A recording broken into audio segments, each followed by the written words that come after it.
What's up, real ones? Welcome to Let's View It. Thank you for clicking on my video for the first time or again. Thank you for choosing to hang out with me. Well, not really, because by the time you guys get here, I'm already gone. But while I wait for you guys to be late, I'm gonna make you this wonderful, entertaining video. Now, I was scrolling through TikTok because that's how I get most of my content, and I came across a really funny video clip of Gilbert Arenas just crashing out because Nick Young was asked, out of Michael, LeBron, and Kobe, who had the hardest path to win NBA Finals. And without hesitation, Nick Young said Kobe. And you already know that really bothered Gilbert Arenas. But then when Nick Young elaborated, Gilbert Arenas lost it because of what Nick Young said about his boyfriend LeBron. So you already know. Let's view it. Between MJ, Kobe, and Bron, who had the harder overall path to their finals victory? Kobe. Swaggy, you say Kobe. Why do you pick Kobe? You know, it wasn't given to him. He had to take what he was given. Had the pressure of playing with somebody that was dominant, but when the game was on the line, you know where the ball was going to, and he had to get it done. I think MJ pretty much won once some of them guys got out the way. You know, LeBron came with a super team. It was new. And he lost the goddamn Dirk Nowitzki by himself, so I can't do that, you know. Shaq and Kobe. Hey, that was well said. I'm gonna go. That was well said. I'm gonna go. Well said. I ain't Very well expect that spoken. from you. That was nice. That's exactly what I've been talking about. All of your victories in the finals. That's the two in Miami, one in Cleveland, and the one in. Calculate the toughness of those finals games compared to a Kobe Multiple Bryant MVPs on that 50-win team seasons in the finals, and Boston Celtics and the KG and. You picking Kobe? Oh, okay. You picked Kobe. Why did you throw a shot at LeBron? What did LeBron have to do with you? I was explaining why I picked Kobe. We don't care. Why you gotta? That's what I'm talking about. But why you gotta protect LeBron? No, what I'm saying. I said something about Jordan. Why are you the LeBron protector? What is LeBron? Why are you the LeBron protector? Like he did it correctly. He just said LeBron. He don't like the way you do He it. didn't throw a shot at nobody. He don't like the way you So did it. I gotta speak like everybody else? No, what I'm saying is. I gotta say. Think about What he wants you to say. What he wants you to say. The person you picking. What? If you're saying I picked Kobe Bryant because he won 5 chips. But did you just hear me say Jordan played against Otis Thorpe, so you skipped past what I said about Jordan and all the bad shit? Yeah, he did. Because you did say it. You did. You definitely said the shit. Because he's trying to protect. No.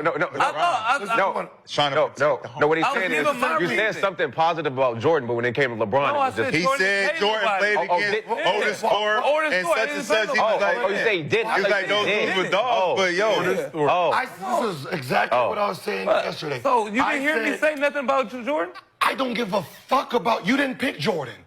You didn't pick LeBron. So the two people I didn't pick that said something You don't about. need to. Yeah. And the person I picked.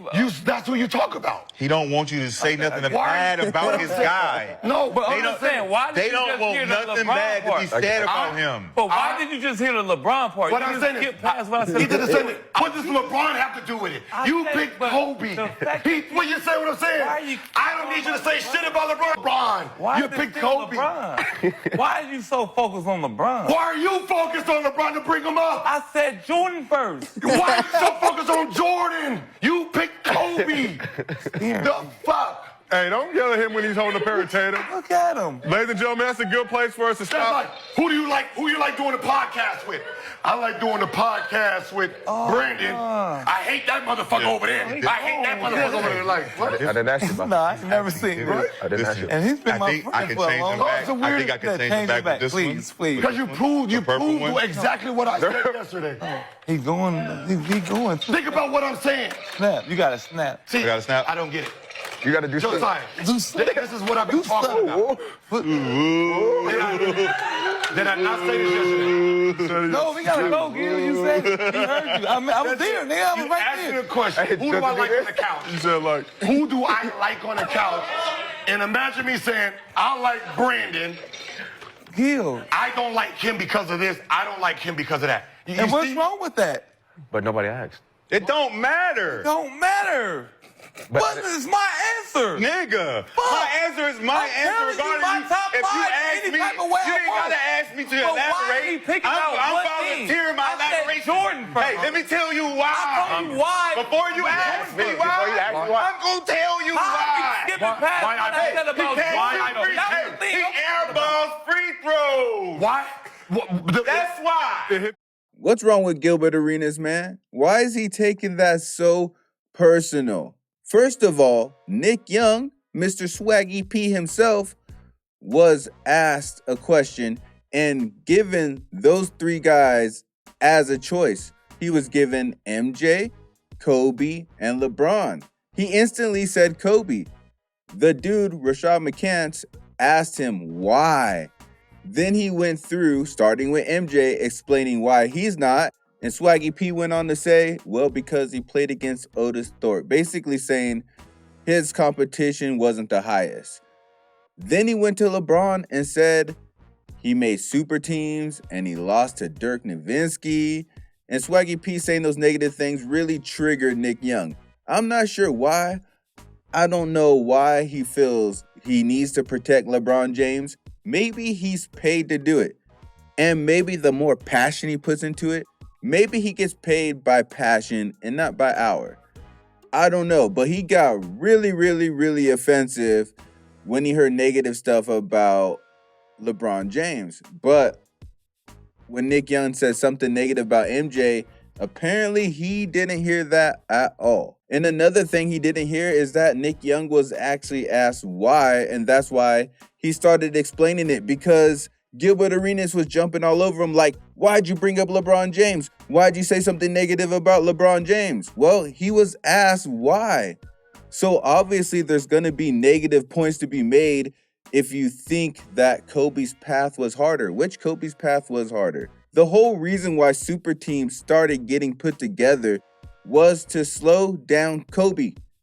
Kobe beating the Boston Celtics and the Big Three is possibly the hardest finals victory of all time. Not only because of the roster the Boston Celtics had, but because Kobe got a revenge victory in the finals with the same team, with the same roster that lost to the Celtics 2 years ago. He never jumped around, asked for a million superstars. He told them, go work out, be better, be harder, and we're going to come back and we're going to do this. And then he won 2 more in a row. To me, hands down, Kobe is the GOAT. Michael Jordan is second. But if you think Michael Jordan is first, then I'm willing to accept that. But I am not willing to accept LeBron James as the GOAT. You guys gotta be joking me. If I found a magic fairy and they said I could either have LeBron skill or Kobe skill, guess whose skill I'm taking? I'm taking the footwork, the pivot moves, no weaknesses. And yes, I'll admit it, I'm biased. But guess who made it not matter? Kobe. Kobe to me was like a father figure. Not that I knew him personally, but since I didn't have an actual father figure in my childhood through my youth and teenage years, there were 2 guys that I took a lot from that inspired me to be who I am, and that was Kobe and DMX. What I took from DMX was always being your authentic self, not putting yourself up for sale. Don't sell your soul. Always speak the truth, no matter if it's popular or not, no matter if your career is on the line or not. Always be your raw self. Always keep it real. That's what I took from DMX. And from Kobe, it was always trying to be your best, always bettering yourself every day, putting in your focus, putting in your hard work, never giving up, believing in yourself, things like that. Kobe meant everything to me. I've watched every single Laker game, and that's before DVR. I literally scheduled my life as a kid around Laker games, or my high school years, I should say, because he got in the league in 96, so I was still in high school. But I made sure to never, ever miss a game. I love me some Kobe. I can't tell you how much Kobe means to me. I cried like a baby when he retired. In that last game, I was cheering with tears just coming out my eyes. And then, of course, I cried like a baby when his daughter and him passed away, and I still cry like a baby when I watch highlights and those sad ass videos that YouTubers be making. Kobe was a huge part of my life for 20 years. Everything he stood for, everything he represented, he meant a lot to me. I love me some Kobe. Love me some Kobe. I even named my firstborn son Kobe, and that was in the year 2000. So Kobe Bryant wasn't even like the Black Mamba yet. He was still a young player, still making a name for himself, and I believed in him so much that I named my firstborn son after him. And if anybody says anything negative about him, I still wouldn't act like a big bitch like Gilbert Arenas. Gilbert Arenas loves him some LeBron. He got me questioning maybe I don't love Kobe as much as I thought. Or maybe it's the fact that LeBron James is paying Gilbert Arenas so much, he can't help to fully commit to this character as the overprotective boyfriend. Other than that, I don't know why he is so emotionally involved on how other people feel about LeBron James. It's actually kind of weird and scary. But please, comment below. Tell me what you think. Who do you think had the hardest finals path? And you better not say nothing negative about King James, or I'm telling Gilbert Arenas on you. But whether or not I got a sick Gilbert Arenas on you, I'm still gonna need you to hit that bell like the hunchback. Also click that hit checker button and subscribe with me. And I'll see you on the next trip.